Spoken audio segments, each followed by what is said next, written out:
Well, hello, and welcome to another episode of The Movie Men Podcast. See, I went back and so we did this last time. This is how we started the show, and then I was like, "Oh man, you remember this? You missed this," and so then I went back because something felt off about it, and we're not doing it quite the way we used to do it. Did you know really? that? No, yeah. I'm curious. Bring me up to speed. So what just happened here was I said, hello and welcome to another episode of, and you said the Movie Men Podcast. Okay. What we used to do was I would say, hello and welcome to another episode of, and you would say the Movie Men, and I would say the Movie Men Podcast. Oh, okay. So, I mean, it is, it is what it is. Maybe that's like the evolution. I think, of it. I think that's, we're at a different spot now. Oh, okay. Times have changed. But you don't realize how satisfying it is that we're doing this again. I enjoy it so much. Right. Yeah. Greetings. Greetings, one and all. My name is Baymax. I am your personal healthcare assistant. How would you rate your pain on a scale of 1 to 10? All the time or right now? Commencing a full body scan. I'm satisfied with your services. Okay. See ya. Yeah. So we continue our journey. And that's the episode. Thank you for listening. Oh. But I have. Oh. Okay. Oh, you have like notes? Okay, we can do your notes quick. No, I was just going to say notes. Merry Christmas to those who are counting down the days. Yeah, like if we don't get another episode out between now and Christmas. I literally don't know why I said that. But then Merry Christmas. Mm-hmm. Happy birthday to me. As soon as I said that, sorry. I'm not sure what just happened. Good. No, hey man. No. Merry Christmas. Don't let a calendar control your life. We need to cover our bases, right? If you want to wish people a Merry Christmas right now, then the fact that it's June can go bite the big one because it just doesn't. Yeah, and if you wish it now, you let it marinate for 6 months. Like it's not like, hey, I wish you a Merry Christmas, and then a week later, pop. Right. Like it's brewing. Let it marinate. Let it air. Marinate Christmas. Yeah. We're on to something here. Whoa, yeah, we're on something. All right. Well, speaking of what we're on our next episode where we travel back in time year by year that we cover. And this episode, we're covering the year of 2014. We brought it to a vote. The people had their say. And now we're recording an episode on Big Hero 5?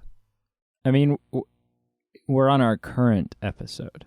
Yes. Or you said we're on our next episode. That's one of those things where like we'll never be on our next episode. This is the yeah. We'll only ever be on our current episode. We're on all of our previous episodes. Right. Right. It's like tomorrow never comes kind of thing. Yeah. Right.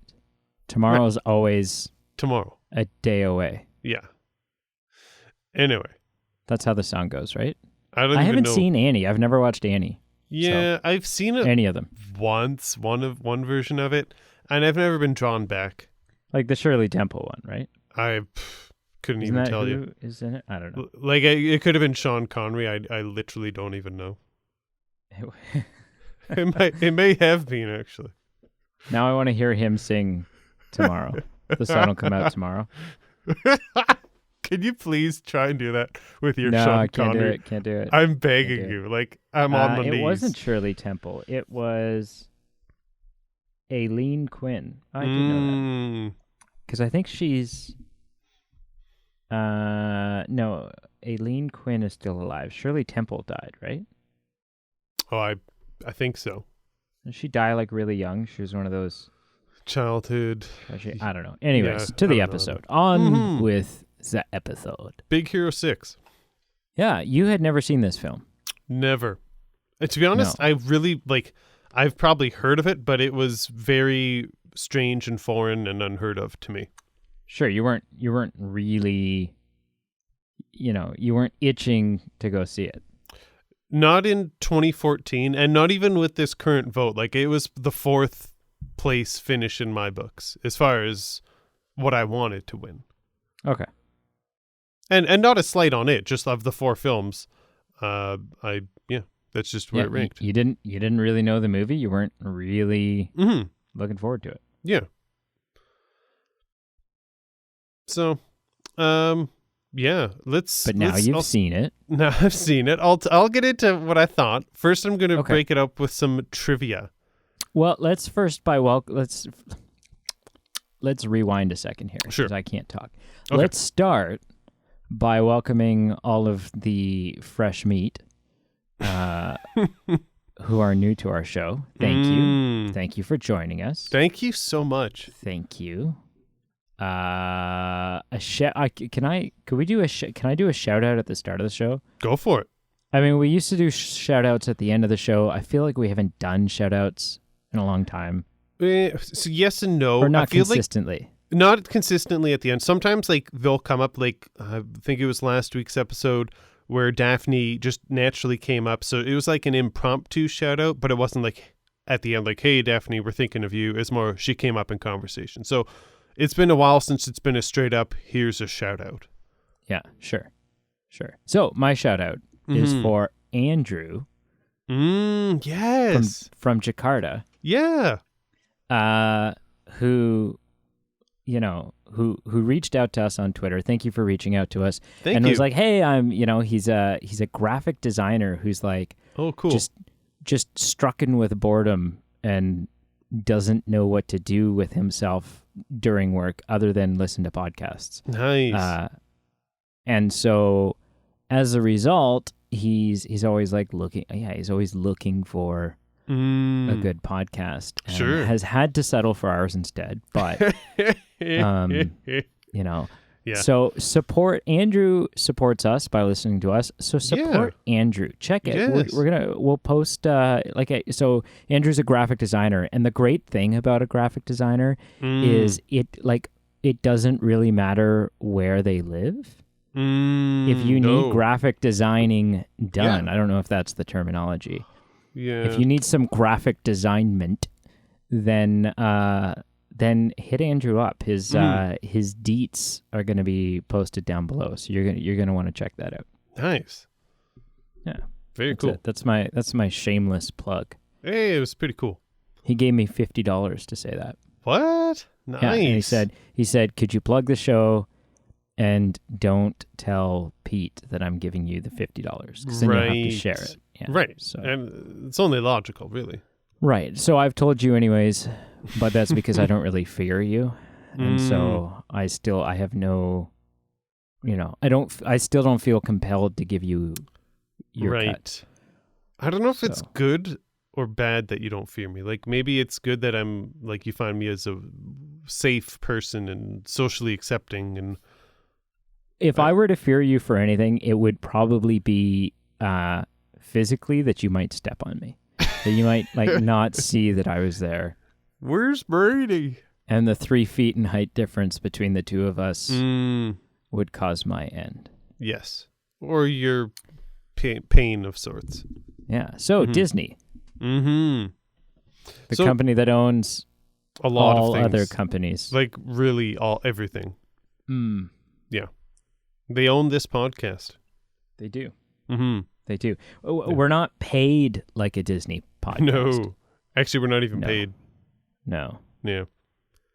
No. Yeah. The bread jar is pretty empty. It's skimped. Okay. Yeah. All right, let's get to trivia. Let's get into it. All right. We don't need to tell people about our bread jars. I don't know what you said that in a way as if it was like deviant. I don't know why. So 2 little trivia things I just want to share, and then I'm gonna test you with the final thing I say. All right. So something just superficial, kind of interesting. In U.S. and Canada, this film is the second highest grossing Disney animated film behind Frozen. Damn straight. And again, I find maybe it's just more surprising to me because this film was just so unknown to me. So it just kind of raised my eyebrow, like, wow, this is a big deal. And right off the bat, spoiler alert for the rest of this episode, it earned it. Yeah, in my opinion, it did a lot of things well. It earned it. Yeah, like I'm not after watching it, I'm surprised, but I'm not surprised. Like, I'm surprised just because I knew nothing about this film, but I'm not surprised in that, like, okay, the caliber of this film, it's not like Paddington 2 or something where I'm just like, pardon? Like, yeah, I'm just not caught off the edge. I'm just not caught off guard. Right. Okay. The other thing, I just find this cool, and I hope someone else does at home. If you do, comment, like, do something, respond to the post. But the city that they lived in was called San Francisco. Okay? San Francisco. Pardon me. Yeah. And just some reasoning behind it is there's logistical reasons of Disney wanted to merge Tokyo with San Francisco because San Francisco hadn't been used much in Marvel before, and the city's I think Tokyo was used in the original comic books, perhaps. I'm not sure about that. Yeah. The thing that I found super interesting, and this is just me, but the filmmaker's idea, they kind of went on a historical fiction point to kind of come up with this idea. So they said their idea was that San Francisco, you say it, San Francisco. There we go. Is based on wait. So it's San Francisco, but San Fran, and then Tokyo, but an S instead of a T. San Francisco. Yeah. Okay. So it's based on the alternative history in which San Francisco largely rebuilt by Japanese immigrants in the aftermath of the 1906 earthquake. So it's never stated in the film, but like that's kind of their premise behind it. So I think I just found it interesting that it wasn't just random, but it had kind of like some rooting in some historical fiction. And I just found that fascinating. I just enjoyed that. Yeah. I just thought that was cool. And so I did not know that. Yeah, it's pretty neat. I also didn't know that there was an earthquake, so I'm pretty ignorant. We're learning tons of things today. This is the thing that I want to test you with, okay? Okay. I'm going to list 4 animated films. It's a simple question, really. 4 films. Okay. Got it? 4. Okay. Yeah. And start with the highest grossing and finish with the lowest grossing. That's adjusted for inflation? Just straight up. Not adjusted for inflation, just straight up. How much money passed through the turnstiles? Okay. So 4 films. Rank them. Okay. The first is the film that we watched, Big Hero 6. Okay. The second film is Manoa. The third. What's Manoa? Moana? Moana. I'm sorry. I always mispronounce it. What is with words today, boy? Manoa. What? Oh my God. That's it. That's a new running joke on this show. We got to edit that out. No, man. There's no way. Manoa. That's perfect. That's good. All right. What's the next option? Monsters Inc. and The Incredibles. Oh. So Big Hero 6, Manoa, Monsters Inc. and The Incredibles. You gotta list them in highest order to lowest order of how much money they put through the turnstiles. See, that's difficult. You said Manoa again, which means I definitely can't edit it out because now it's... Okay, but so this is difficult because because 2 of those films think about it in your head for a second. I just need to work something on Moana.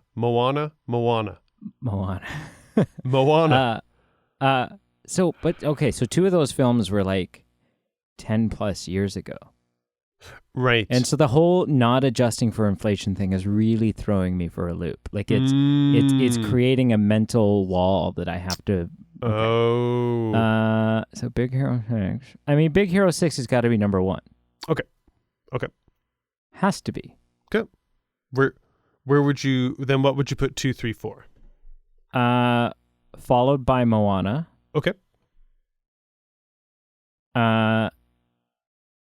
And I'll tell you why. So Big Hero 6 is number 1. Sure. Because you just said it was the second highest grossing behind Frozen. Now, just to clarify, I'm not trying to trip you up, but I just want to clarify. So when I said it's second behind Frozen, that was just in the U.S. and Canada, just in North America. That's fine. Okay. That's fine. Yep. So Big Hero 6. Mm-hmm. Then I think Moana, not necessarily. I don't think that Moana would necessarily be number 2 if we were adjusting for inflation. But because of the dollar and because more people are spending money on movies nowadays, movie going in like pre-sale tickets and all this crap is becoming the trend. I think it's next. Then Incredibles, and then Monsters, Inc. Cool. So you're right and you're wrong. So you're wrong in that you didn't get the 4 in order, but you're right in taking into account that, 2 of these films were, 10 plus years ago. I need to take into account this is just straight up money, not accounted for inflation. So you were correct in kind of categorizing them the way you did. So okay, but fundamentally I'm wrong. At the end of the day, like, you're right and you're wrong. Well, if you're right and you're wrong, then you're wrong. I'm just trying to give you a silver lining of kudos. No, I'm wrong. For your... No, I lose. Okay. I take home the bronze at best. Okay. So, and we're not even stopping for ice cream on the way home. Like we might. What if I want ice cream? I'll stop for that, and we can both have some. So, for the highest grossing animated films, Moana is 26th currently. Big Hero 6 is 29th. Monsters, Inc. 31st. And Incredibles 33rd. Wow. And, so I guess... So I got that wrong in every possible way. I got both. I put the two... I put the two... Mm-hmm. I grouped them... You grouped them properly. Correct. Yes. Right? Just... If I take my first 2... and I take my last 2 and I invert them, then I'm correct. And I think the walk away from me was at first glance, without actually thinking about it, if I had like 2 seconds to answer, if I was told which films had just grossed the most money without inflation, I would have said, well, obviously Monsters, Inc. and Incredibles were just so much bigger and monumental. It has to be those. But if you slow down and think about it for a few seconds, it's like, oh, well, great, maybe not. And exactly the points you made of why they wouldn't be. The inflation really plays with things. It really does. So I think that's the kind of walk away. I found it interesting just because, for being such monumental films, they're not the highest on the list. And for obvious reasons. But oh, yeah, sure. Totally. And one last time. Moana. Okay. I feel confident now. Moana. Think like I wanna watch Moana. Yes. There you go. And which you were saying Manoa is more like, the more you know or something. So there you go. There you go. So yeah, Big Hero 6. That's it. Okay, you just did one question? Yeah, so it was just the one question. It was the little tidbits, one question. All right. You used to have 5 questions. Yeah, I'm trying to trim the fat. I want to kind of narrow it down to the just 1 or maybe 2, and then the ones that were just kind of fringe that wouldn't make good questions, I'll just straight up say, hey, here's the one about San Francisco historical fiction kind of thing. Yeah. Okay. Yeah. Here's how the candy's made. All right. So, bold statement time. Mm-hmm. If this were a Pixar film, which it's not, but if this were a Pixar film, I would put it in the platinum tier of Pixar films. Yeah. And that's a bold statement for sure. What? React to it. Okay, let me react to this, and because I want you to get into why you're saying that, but I want you not to defend what I'm going to say, but just kind of give some reflection. So, first of all, that is a bold statement, and I see where you're coming from. I do. I think just when I'm trying to decide how I felt about this film, and I was kind of writing down, what did this film do? So this film hits on a few common motifs that are used in both animated films, Pixar films, and just films in general. But it hits on the history of emotional loss. So, hey, our parents are dead. It hits on the you're too smart to be doing this kind of storyline. It deals with the current experience of loss and that we see firsthand in the film, which is the brother's death. And it also has, like, because it's of the nature of the film being kind of a mixture of an animated film with like a superhero Marvel aspect, we also kind of get a bit of an origin story and elements of a hero's kind of developing and being who they are. And I guess, I don't know why, and maybe I need to watch this again, but upon just one viewing, I guess just each element of this film, I appreciated and I saw what they were doing, and I wasn't totally cold to it. I laughed during some comedic sequences, and in certain sequences, my heart was touched when soft character interactions happened, or there were moments. Did you laugh out loud? Maybe once, just like a chuckle, not like a real laugh out loud, but just kind of like a huh. Okay.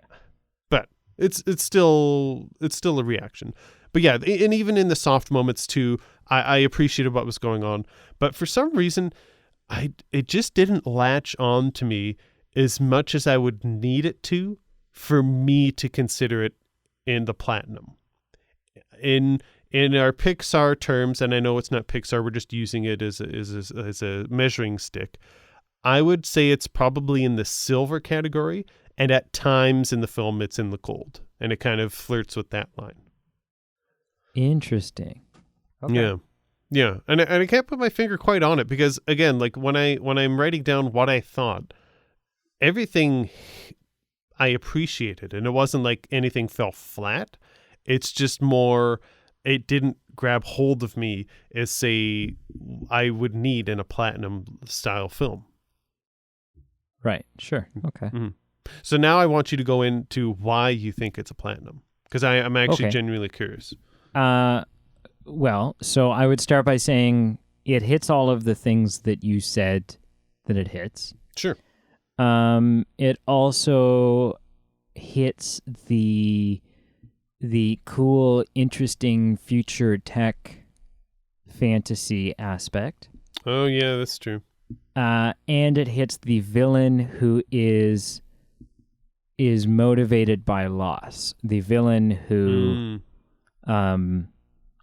will do anything to achieve his goal, but his goal to him is not an evil one. Right? It's what made in the Batman universe, it's what's always made Mr. Freeze so interesting. Right? So Mr. Freeze is trying to find a cure for his wife, Nora, who he has cryogenically frozen. She has McGregor syndrome. Okay. And he's frozen her until such a time that he can cure her. And he'll stop at nothing. Okay. And that's why he's not even really evil. Mm-hmm. He's just motivated. Like he's just, Yep. But then unlike you, I think it does all of these really, really well. Right. There are moments, like any good Pixar film, again, even though it's not, like any good Pixar film or any good film, there are moments where I laugh out loud. Sure. And the two moments that I think are the funniest happen within the same sequence. And it's when Baymax has a low battery. Okay. And and his low battery causes him to act drunk. Right. And so the first one is when he goes to walk up the stairs, and he goes to take the first step, and then just face plants on the bottom step. Right. And to me, that was hilarious. And the other moment that I just die laughing at is when Hero gets up the stairs and Baymax is petting the cat, and he goes, Harry baby, Harry baby. Like he's just so wasted and doesn't know what a cat is. And like, yeah, so that's, to me, that's amazing. And then it also chokes me up. Right. And so, and I think the moment that it really does that is when they're in the, whatever you want to call it, they're in the cosmos, and Baymax knows that he can save Hero and Abigail, but he has to do it by sacrificing himself. And there's this moment where he says the thing he said up until this point is, I cannot deactivate until you say that you are satisfied with your service. Right. And Hero's just like, no, I can't lose you. And he says, he says something comforting to him, and then says again, I cannot deactivate until you say you are satisfied with your service. And it's like, and this happens like one or two times, and then Hero's goodbye to him is so meaningful, because not only is it the thing that he has to say in order to release Baymax, but what he's saying is in and of itself a thank you. Right. You have fulfilled your purpose and then some. So he looks at Baymax and he says, I am satisfied with my service. Yeah. And to me, it's just this heart-wrenching moment. So that's really cool. Other moments that make me laugh are when Baymax diagnoses Hero with puberty. Right. Yeah. The aunt, I think, is a hilarious character. Yeah. Right? Where she's like, at the beginning, when she's like ranting to the boys, she's like bailed them out of jail. And she's like, and have I been the best aunt? No, maybe not. Should I have picked up a book on parenting? Yeah, probably. Like, and so that's really funny. And then when she explains the, we're going to have chicken wings and we'll make it with the sauce that makes your face go, wah!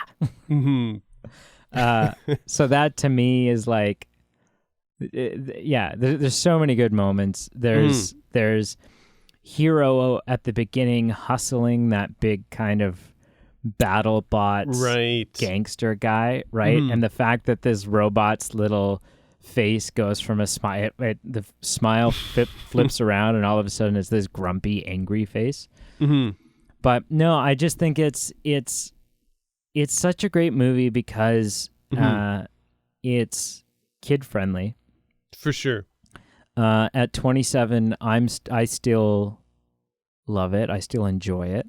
For sure. Yeah. I feel like there's enough messages and story to it that appeals to someone as an adult. I think it's an incredibly merchandisable movie. Oh, big time. I mean, who doesn't want a toy Baymax? Yeah. Especially like an inflatable one. Who doesn't want an inflatable Baymax? And can I say, I was surprised that medical, like a medical droid or whatever you'd call him, was what he was. I was not expecting that, and for some reason that just really caught me off guard, and I thought that was interesting. Yeah.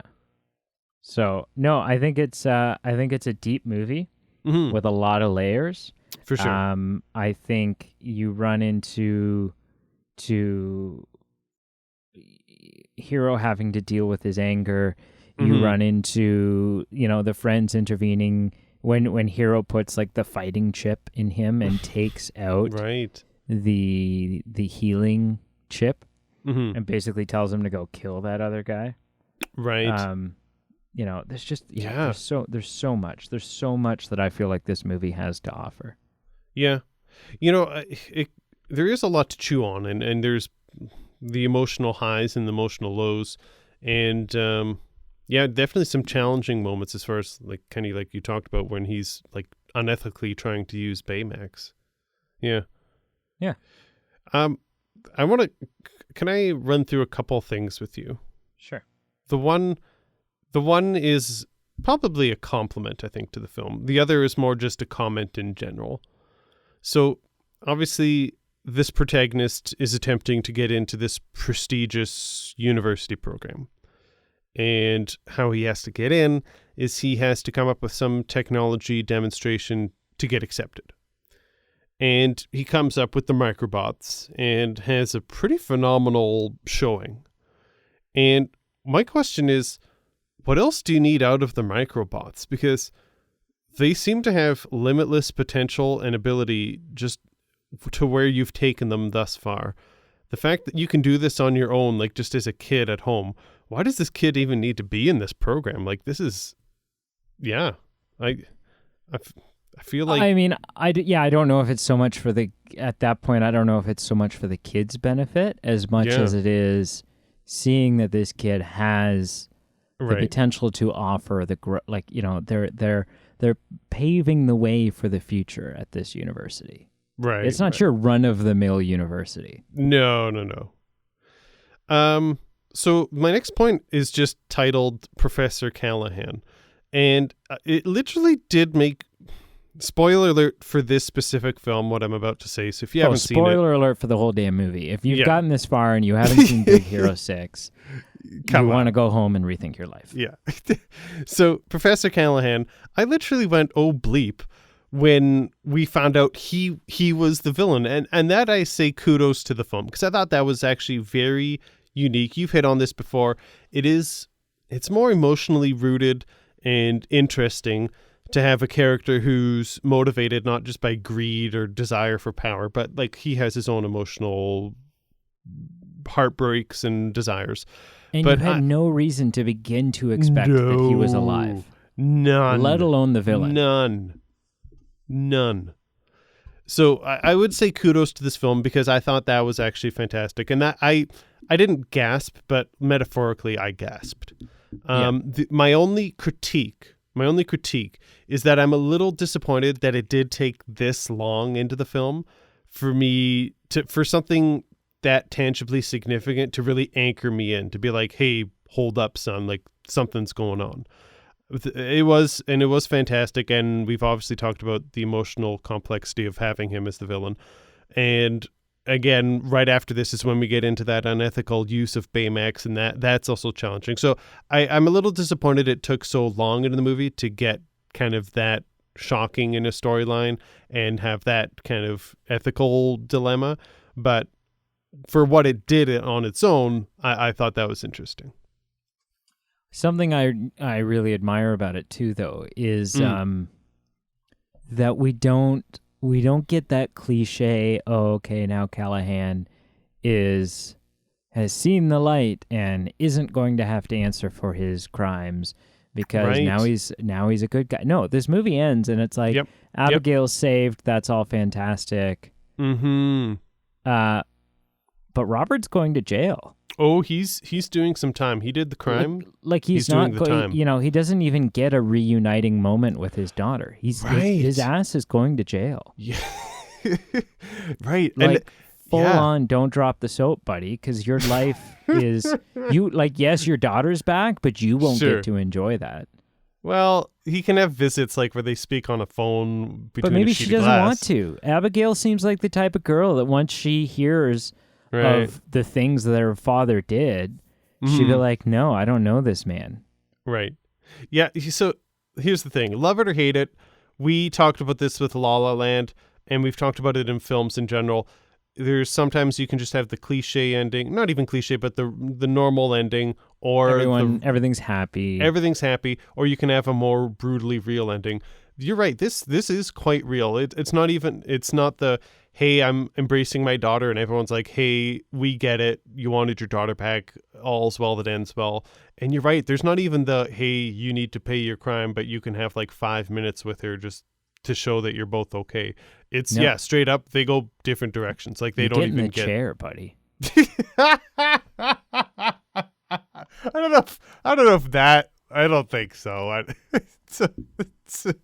I mean, he opened a wormhole above the. This is like Loki in the first Avengers territory. Yeah, but they didn't give him the chair. They should have.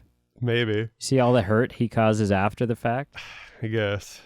But they do turn it around, though. They do still give you that happy twinkling moment when you realize, and it's so heartwarming, that Baymax knew, if I eject this armor hand thing and save Hero, right?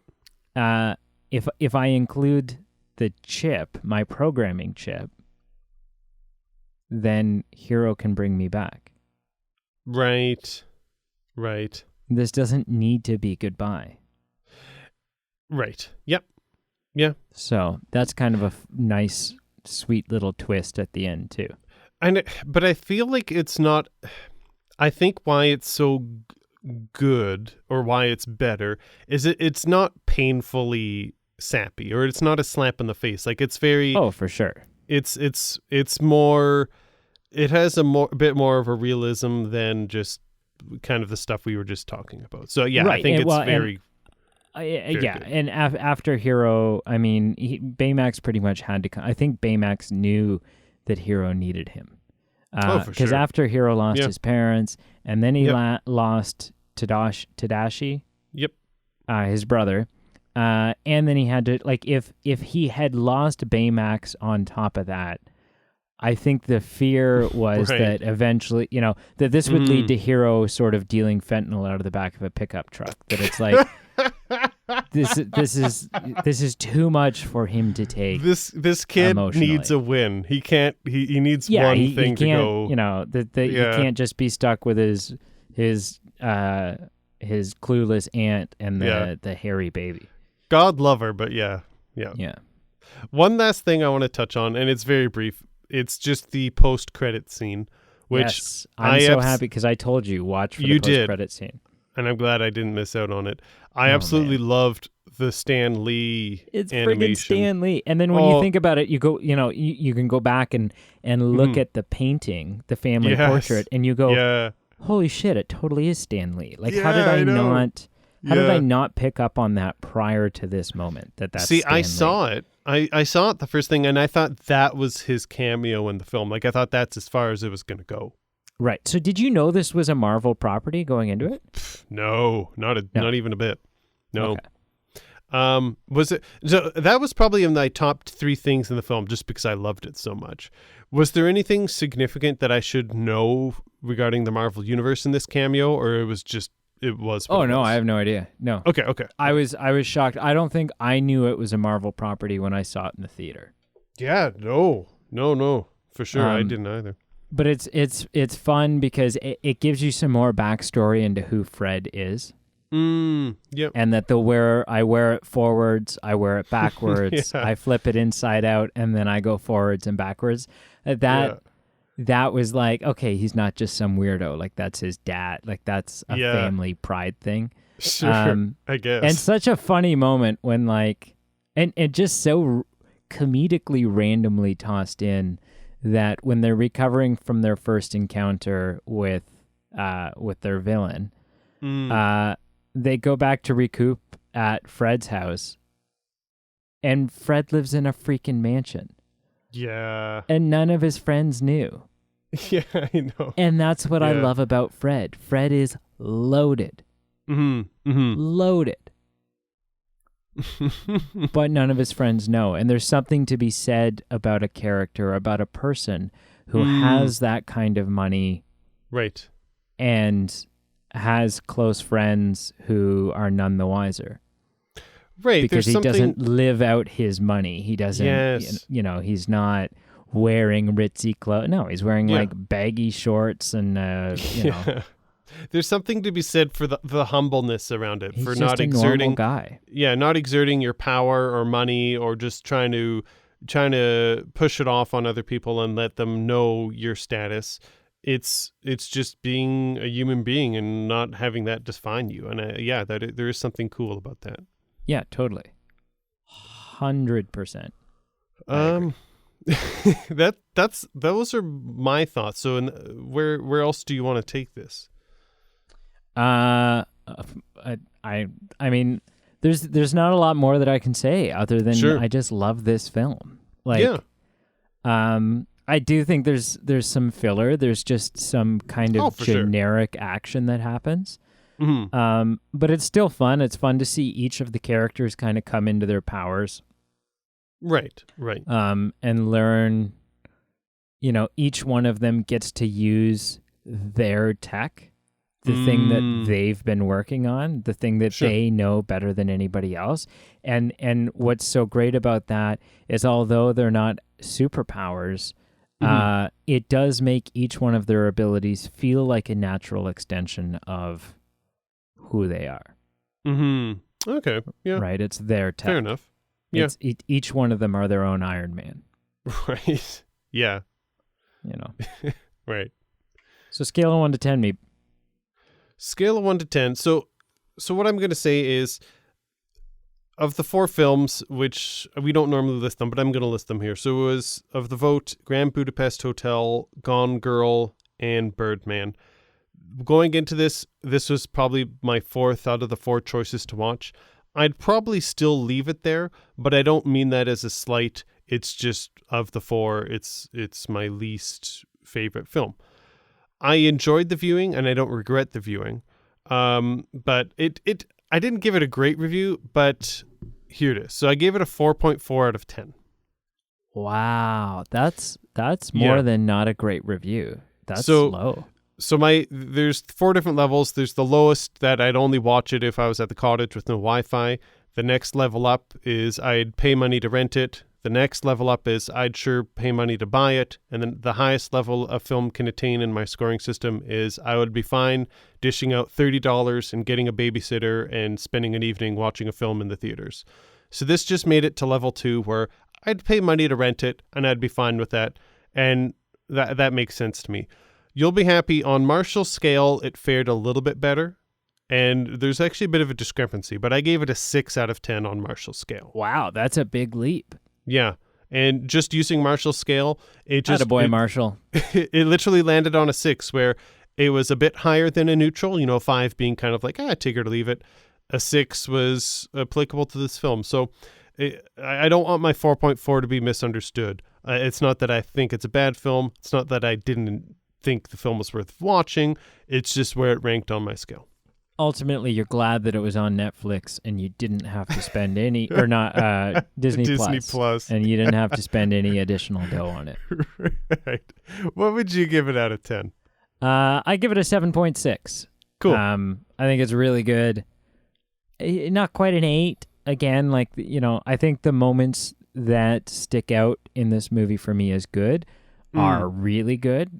I think it has magical moments. Sure. But it could do a lot more for me as well. Right. Yep. So, yeah. Fair enough. All right. What'd you watch this week? And let me say. Yes. The friggin' pressure is on. Is it? Because you dropped the damn ball last week. I did. And so now I'm looking to see if you fumbled again. See, what's interesting is if you fail to watch it 2 weeks in a row, then you basically just have to take some holidays from work in order to to catch up. You get perpetually you get exponentially far behind. You do. Yeah. Okay. So I watched both the films that I had to watch, the one that was backlogged and then the normal recommendation. So I'm going to start with the oldest one just to get it out of the way. Okay. And it was the 1991 Addams Family. Do-do-do-do. Do-do-do-do. Do-do-do-do. Do-do-do-do. Do-do-do-do. I'm going to be honest. I think it's safe to say that film is just not my cup of tea. Oh, yeah. It wasn't supposed to be. And personally for me, it was just a bit of a chore to view. I'm going to be honest. I gave it a 1.1 out of 10 on my scale. What? But it has Christopher Lloyd in it. How can you give anything that has Christopher Lloyd in it a 1 out of 10? Funny you should mention that. On Marshall's scale, it got a little bit higher. It got a 2 out of 10. And in the 2 category, one of the catchphrases in that scale is, there has to be, there's maybe 1 or 2 redeemable things in this film. And for me, that was Christopher Lloyd. So that got it a 2. All right. So yeah, Just wasn't my cup of tea, but I watched it. No. The next film that you recommended to me was 2000's Mission to Mars, kind of a this science I'm really fiction interested film. in because, like I said, I enjoy the hell out of this movie. Sure, yeah. But it's got roots in my long-term memory bank. Right. It's nostalgic for me to watch. And so I don't know, even though I love this movie, sure, I don't know objectively if it's a good movie or not. Right. So I'm really, really curious for someone who doesn't have an emotional tie to it, right, to tell me their thoughts. Well, and that's hard, right? Because if you have any emotional ties to something in film that we're talking about, it's really hard to discern. It muddies the waters a little bit, so it can be hard to determine, is this a good film? Yeah, so yeah, totally. What I wrote down here is some films age well, some films just don't, and I'd personally say I think this film falls right in the middle, and there were some things that aged well, and some things that just didn't. And is it a good film? I don't know. But what I will say is, yes, it had some corny tropes or some cliches, but there was some really interesting concepts and a really interesting underlying story and just some really interesting moments. So I wouldn't say it's a great movie, but it's definitely not a bad movie. And I think the truth lies somewhere in the middle because I found it very fascinating. I'm not sure if I'd ever watch it again, but I'm really glad I watched it. And probably from like the 10-minute mark on, I was kind of hooked to my seat because I was really curious where our characters were going and also where our storytellers were taking us. I was just fascinated with where they were going conceptually. I think it's the two things that stick out in that movie to me is one, the fact that, he created an oxygen-rich environment so that he could survive on Mars. Yeah. So kind of did the Martian thing before Matt Damon knew what was good. So here's the thing. I wrote this down. This film's DNA is quite honestly the forefather or ancestor of equally Interstellar and The Martian. Yeah. Because they dealt with things that you're talking about, just like the ingenuity and the science of someone surviving by themselves on Mars. So that was like very similar.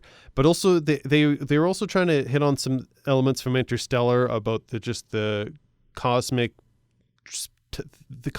task that is space travel and leaving your family behind, and also having to make difficult decisions where like you literally can look someone in the face and have to go, well, if we do this, you're going to have to die, but that might be the only choice, or should I try and do this? Like there's some real human stories that are told that are, I found them very similar to Interstellar and The Martian, but these came like 10, 15 years before. So it was really good. So that stuff's really cool. And then I also like, and this is falls in more of this sort of cheesy, campy part of it. Yep. But, like the face on Mars is like, that's a real thing. Right, sure. Like you can Google images of the Mars face. Oh, really? And I did not know that. Oh, yeah. We have satellite pictures of the face on Mars, so that's a real thing. Oh, I did not know that. Yeah. So this movie just kind of like explains it and goes, well, aliens. Interesting. And so, like I said, the ending's a little weird because they just kind of go, okay, we are going to. Right. We are going to donate ourselves to this new alien life and to whatever it is that they have to show us, and but everything up until that point, and I don't even dislike that part. I just don't know what I think of that part. Yeah, like I said, I probably wouldn't watch it again, but the ride that it took me on was definitely worth the view. Good, sweet. I'm glad. I gave it a 6.6 out of 10 on my scale, and on Marshall's I gave it a 6. So definitely a positive review. Nice. I watched 2 more films this week. Ooh, you busy. The one was, I watched it remotely with a group, and it just wasn't my cup of tea. It was a film that starred Elijah Wood, and it was called Set Fire to the Stars. Lord of the Rings, that is my cup of tea times 10. You boy. No, it was called Set Fire to the Stars. It was interesting conceptually, but it was a bit of a chore to sit through. Set Fire to the Stars. Yeah. I'm just thinking that's like a new category of criminal, an astro arson. Well, to me, it's like combining Adele and Lady Gaga because it's like Set Fire to the Rain with A Star Is Born. Ah, okay. Yeah. But yeah, I'm not going to recommend that to you because I think you have to. It's based on a true story. I don't even remember the poet's name, but Elijah Wood has to cater this poet around and try and keep him out of trouble because he's a drunkard and kind of just gets into trouble. And it wasn't laying down the tune that I was picking up. But all right, do you spend half the movie kind of distracted by his eye color? What's that? Elijah Wood's eye color. His eyes are so blue. So here's the thing. The film was actually in black and white, so you don't even see that. Oh, that's the only way not to be distracted by his eye color. So they probably, that was less an artistic decision and more something they felt was a necessity. They're like, guys, we have no choice. Make it work. I'm not bad-mouthing it. It just wasn't my film. The other thing I watched, and it's not the first time I watched it, but I watched it again, so I'm going to recommend it to you. Have you ever heard of Schrodinger's cat? Yeah. Like the cat in a box thing. Yeah, exactly. I'm going to recommend, I don't even know what year it is. I'm trying to Google, I think it's 2013, and I think it's low budget because I didn't recognize anyone in it. But the film is called Coherence. Okay. Yeah, I've never heard of it. Yeah, I don't, now that I'm Googling it, I didn't realize. I knew it was low budget, but it was very low budget apparently. But it's an interesting film. Kind of what is very low budget?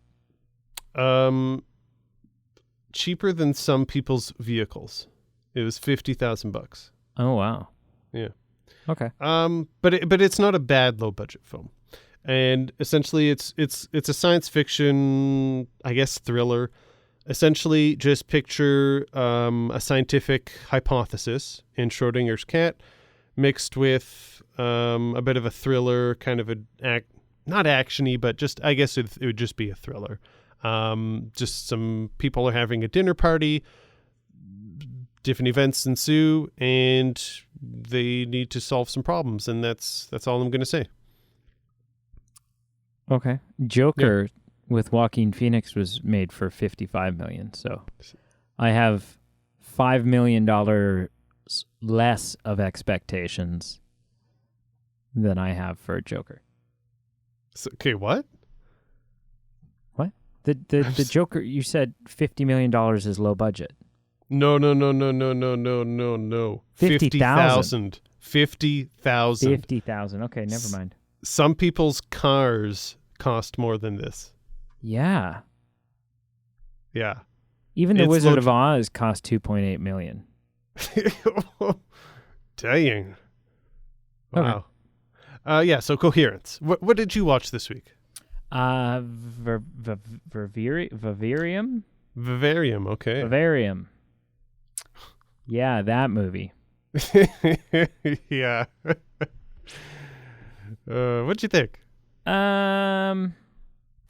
I think a couple of things. Sure. I think Jesse Eisenberg plays the same character in every movie he's in. Fair enough.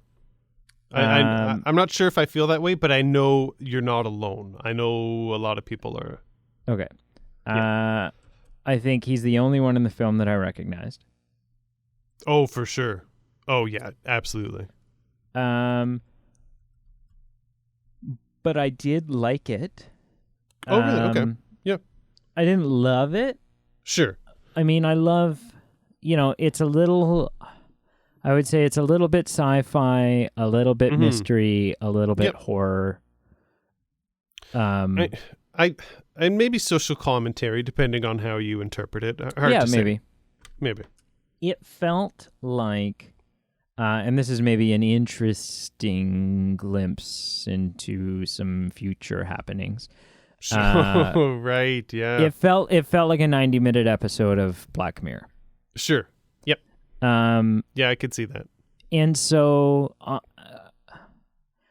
I think I walked out of this film feeling the same way I feel walking out of every episode of Black Mirror. The movie ended, and I thought to myself, interesting. Mm-hmm. I feel a little uncomfortable. Right. But I think the problem was. So ultimately, I give it a 5.9 out of 10. Okay. Yeah. Just because I didn't have the heart to give it a 6. And I think part of what hurt it was I, as a rule, don't watch trailers or look into movies that you recommend to me, aside from figuring out how to rent myself a copy. Sure. Yeah. Yep. And usually the answer to that is like Amazon or iTunes. But of course. Yep.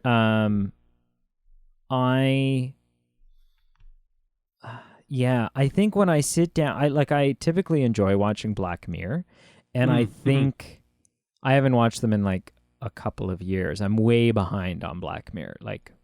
Right. Like I've seen there's more episodes I haven't seen than episodes I have. I've seen less than half. Oh, wow. Okay. But when I sit down to watch a Black Mirror episode, I watch it because I want to be left feeling uncomfortable.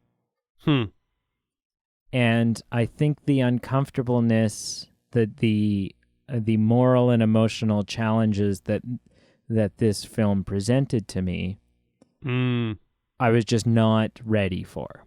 Sure. Yep. I wasn't like, okay, let's watch something a little messed up. Right. I mean, ultimately, I liked it. It's the type of film, sure. It's the type of film that's up my alley. It's one of the reasons why I like watching horror movies with friends. Sure. Because I do like, I like the idea of being confused or being scared. I love the idea. I think to me, being scared, watching something that's scary is like a roller coaster. Oh, for sure. You sit down, and there's something I think so exhilarating. Something so exhilarating about sitting down and genuinely being scared, but safe. Yeah. Because it's an emotion that you don't get to feel very often. Is genuine fear. Right. And so to sit down and genuinely be scared, but be in no form of danger, is something I really, really like. And sure. Although this film's got a couple of moments that I would say it dabbles into the horror genre, it's mostly like a psychological thriller kind of. Right. It's not making you the viewer feel scared. It's more just uncomfortable, which I typically really like. Yeah. I think I just came off of having watched Big Hero 6. Yeah, right. And I was all like happy and floaty and whatever, and right. Watched this and then went to bed. So I also think this film was one of those films that if you watch too much of the trailer, it probably took away from the film itself. And I think I didn't watch any of the me. trailer. And I don't think I even watched it all, but watching even probably a half to 2/3 was a little too revealing. Sure. Okay. Yeah. What else did you watch? I also watched my recommendation for you. Ooh, okay. Which is a 2014 film. Interesting. Based off a video game franchise. Okay. All right. And it's in no way my typical movie genre. Like at all. Okay. All right. But there's some cool filmmaking. There's some things I heard about it that intrigued me from a filmmaking standpoint. Sure. Because people may or may not know, like I cinematography and film directing and editing and stuff, like that's something I've played with. Sure. And done some projects. I'm shooting a short film Probably actually in the next 4 weeks, we need to be done principal photography. Cool. Which is daunting. That is, we don't even have all of the cast members figured out. But yeah. So anyways, filmmaking things, unique making things intrigued me. And so that's why I watched this. So the movie is Need for Speed, which is a well-known, age-old racing video game franchise. Yeah. Especially the Hot Pursuit games where you one of you would be a cop and the other would, you know. What intrigued me, so like the action-y, silly car films are not typically my go-to. Two things that drew me in. One was the inclusion of Rami Malek.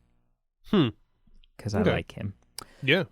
And the other was the fact that there is, and I don't want to misquote here. Sure. The film's got a lot of explosions and a lot of cars flipping over top of other cars and crashes and crazy stunts and this, that, and the other thing. Yeah. And zero CGI. Really? So there will be shots. There's one shot that I want you to watch out for where like two cars are driving down the road and one car like goes off a ramp and flips over top of the other car and then lands.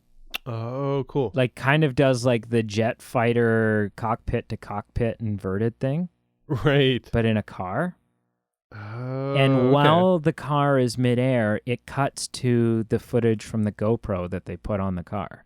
Like, cool. Like everything that you see in this film with the cars, they did. They didn't fake anything. Yeah, I'm actually mildly intrigued because I would say this probably isn't my type of film on any day of the week, but the fact that there's no CGI. Yeah, and it's definitely not mine, but like that's to me that was the enjoyment of the film, was watching it going, holy shit. Yeah. Like what a shot. If that was all real, then what a shot. And I'm glad I know this going into it. Yeah. So, cool. Yeah. Actually, I just look up the cast for Need for Speed, and there's a carryover from Vivarium. Right. Yeah. Yes, there is. That's cool. Yeah. And Michael Keaton? Yeah. Well, nice. Sweet. Batman's and everything. He is. So real quick housekeeping, folks. We've got our links below. Housekeeping. Facebook, Twitter, Instagram. Fresh towels? Would you like fresh towels? No, I don't. I like soap? old towels. You need soap? Please follow, subscribe on all our social media platforms. If you haven't done so already, we'd really appreciate it. Also, if you're interested, you can check out our link below to our Patreon page to help us support the show. Helps pay the bills, software, hardware, mics, all that kind of setup and stuff. Semi-hardware. Semi-hardware. Semi-software. Just helps us keep the lights on. So thank you for listening. That's the housekeeping. Andrew from Jakarta followed us on all our social medias, so you can too. Yeah, thank you, Andrew. And you gave your shout out to Andrew, so I think that about wraps it up. Okay. Yeah. Until Big Hero 7 comes out, we'll talk to you next time. I cannot deactivate until you say that you are satisfied with your service. I am satisfied with my service.